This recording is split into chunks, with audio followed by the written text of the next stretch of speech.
Hi everyone, and welcome back to the Heroic Performance YouTube channel. My name is Joshua Haig and I am the owner of Heroic Performance. Coming into December, as the year is closing down, I am faced with a very common question, especially as we start to look for the growth in the new year and the movement forward. People are feeling a little out of shape. They put on some holiday weight, they've started to at least. They're a little lackadaisical, a little lethargic, and the big question that we face is, how do I lose weight while sitting at my desk?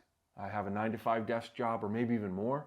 You're not moving that much, you're not eating that well, life seems chaotic and hectic. How do I lose that weight? I'm here to help you fix that. I've kind of put together what I would consider my 8 easiest, most attainable steps. Obviously, there's a lot of different answers to this problem, a lot of different solutions, but this is what I would consider my top 8 in something that you can take today and hammer home. You can do this starting tomorrow and you should be able to see some success. First things first, we want to see an honest opinion of the situation. I need you to take a bird's eye view, a step back. I need you to look at your desk, look at your posture, look at your lifestyle, look at your movement, look at your eating habits. And I need you to understand where you're at. Most people, when they sit down with me, oh, I eat well. Oh, I eat good. Don't worry about that. And all of a sudden, when I start to dissect their life, their habits are pretty all over the place. And they're eating candy at night and ice cream most nights of the week and all sorts of other stuff. Honest opinion of the situation is where we're going to have to start, and it's an acceptance that you might need to crack down a little bit. I fall into this time and time again. With that knowledge, though, now we go into planning. Planning is key. We want to think about your day, your month, and then your macros. So I want you to, in your own mind, think about what your day should look like. I wake up at 7, I do breakfast by 7:30, 8 o'clock this, coffee at 8:45, 9 o'clock, I'm out the door, blah, blah, and you break down your day. I highly recommend something like time blocking, where you're scheduling out exactly what you should be doing. If that doesn't work for you, and time blocking is a little too tedious, just do big chunks, big bullet points. You can take this day-to-day scale and now build out a month, right? And then my macros fall into that day-to-day. So my macros are going to be proteins, carbs, and fats. The most important one is protein. 1.25 grams per pound of body weight for a male, and 0.8 to about 1 gram for female. Everything else can fall into place, but I want you to really hammer home that protein goal.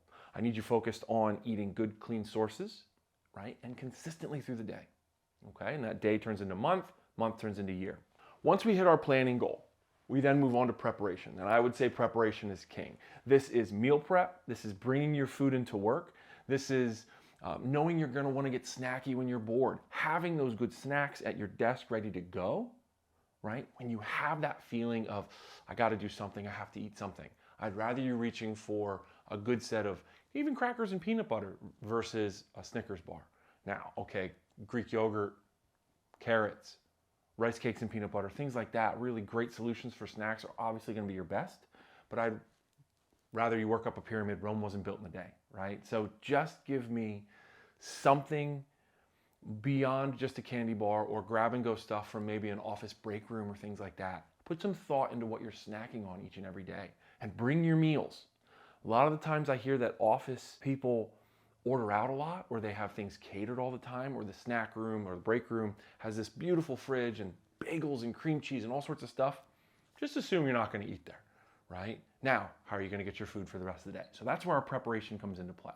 The preparation builds off of your plan. You know your macros, you know your day-to-day routine. Now we got to have that food. A big thing I want to talk about is sneaky calories. So sneaky calories are something that you're going through your day, you just don't even think about. Bang, you're now eating an exorbitant amount of calories.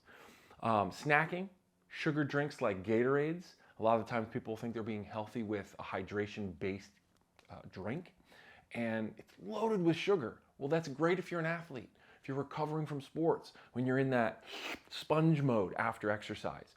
Problem is, when you're sitting at a desk all day, all that sugar goes to that belly weight. We can't have that, right? And then the last big one that I want to talk about is the sneaky calories in creamers and different things that you might mix into your coffee.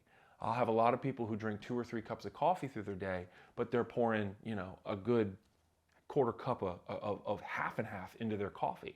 That's a lot of fat, right? So that's just calories that we can manage and we don't even think we're eating, right?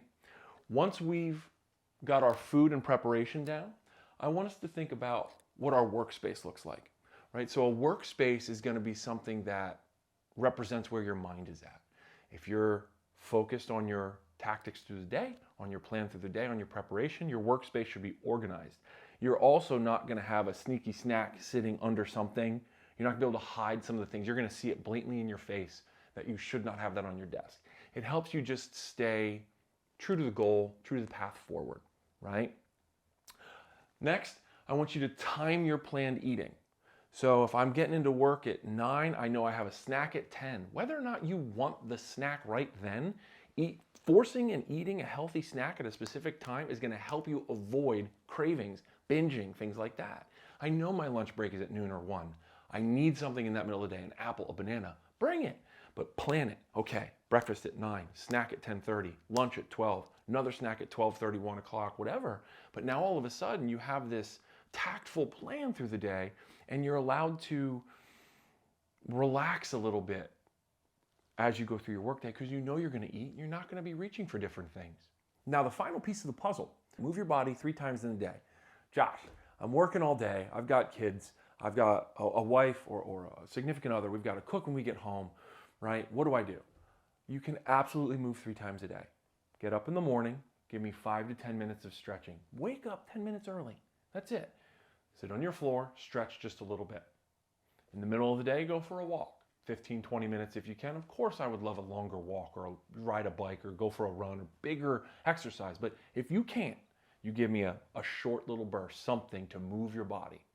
And then finally, a workout. It might be in the middle of the day and you walk at night or vice versa, but then an actual workout where you're elevating metabolic rate, you are getting a sweat on, it's 45 minutes, 30 to 45 minutes, and you're really kicking some butt, right? Those 3 times now, you're moving forcefully 3 times a day. Your body will get in that habit. We're going to increase metabolic function. And the reason I say the last note kind of goes hand in hand with hydration is if you time your movement with hydration, right? Let's say I'm going to have a big glass of water each time I move. Well, that's already 3 glasses of water down. I'm going to have a glass of water every time I eat. Breakfast, lunch, dinner, a snack or 2. That's 4 or 5 right there, plus the 3 for movement. Already that's my 8 glasses of water. The general rule of thumb is half your body weight in ounces, okay? It's easy to follow. It pretty much hits the nail on the head. Obviously, if you're a high-level athlete or you're someone who's doing a lot more work, right? You go home and you're a marathon runner, you need more. But for now, half your body weight in ounces. I believe personally, if you hit these 8 steps, right? You can even do them in that order. You will see some success. It might not be perfect, it might not happen overnight, and it might take you a little while to conquer some of this, but if you incorporate it step by step, I firmly believe that you're going to see success. I see it all the time in my people. I hope this helped. I hope you click the link. I hope you subscribe. I hope you become a part of the Heroic family. Thank you so much for watching today, and we'll talk soon.